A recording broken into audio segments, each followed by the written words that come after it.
សូមជម្រាបជូនទូកពិសេសចាផែនទី1គូទី58សវណ្ណរាជសីបារមីបន្ទាយមហានគរដែលទូកនេះឧបត្ថម្ភដោយសំណាក់ឯកឧត្តមឧបនាយករដ្ឋមន្ត្រីកាយកម្យានចានឹងឯកឧត្តមអភិបាលខេត្តបន្ទាយមានជ័យផ្ទាល់តែម្ដងចាខ្សែទឹកខាងក្នុងឯកស្ថានពណ៌ក្រហមនឹងហើយដែលទូកនេះស្ថិតនៅក្នុងវត្តកយម៉ៃគល់បរិយ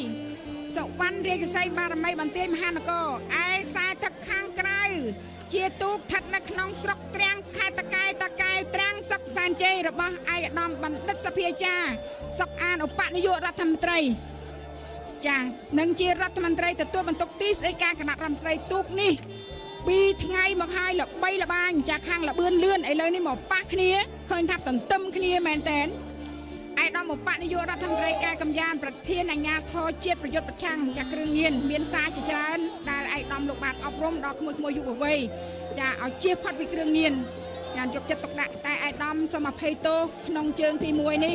បានចាញ់បងតកែត្រាំងសុកសែនជ័យបាត់ទៅហើយគឺមកសកត់ក្បាលសូមតាមដានទេសនាដែលនាងខ្ញុំបង្អាក់បន្តិចនេះដោយសារចាំមើលចាលេខរៀងឲ្យបានច្បាស់លាស់លេខឲ្យបានច្បាស់លាស់ជៀសវាងចាជៀសវាងជំរាបជូនទៅហើយធ្វើការកែតម្រូវច្រើនដងទូកគូទី58ពិតប្រកបហើយសុវណ្ណរាជសីបារមីបន្ទាយមហានគររបស់ឯកឧត្តមឧបនាយករដ្ឋមន្ត្រីកាយកម្យានចាខ្សែទឹកខាងក្រៅយ៉ាងម៉េចហើយការពីជើងទី1ចាញ់ម្ដងហើយឥឡូវជើងទី2នេះហាក់ដូចជាខ្សែទឹកខាងក្រៅមានព្រៀបតកែត្រាំងសុកសែនជ័យរបស់ឯកឧត្តមបណ្ឌិតសភាចាសុកអានឧបនាយករដ្ឋមន្ត្រីទទួលបន្ទុកទីស្តីការគណៈរដ្ឋមន្ត្រីឃើញថាចាញ់បន្តិចតួចសវណ្ណរាជសីបារមីបន្ទាយមហានគររបស់ឯកឧត្តមឧបនាយករដ្ឋមន្ត្រីកាយកម្យាននឹងបានឈ្នះបន្តិចតួច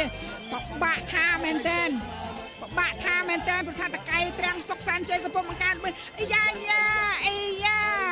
យ៉ាងម៉េចចេះហើយឯកឧត្តមបាយចិត្តពេកព្រោះថាចង់ឲ្យឈ្នះម្នាក់មួយជើងអញ្ចឹងចាសវណ្ណរាជសីបារមីបន្ទាយមហានគរក្នុងជើងទី2នេះទទួលបានជ័យជំនះចា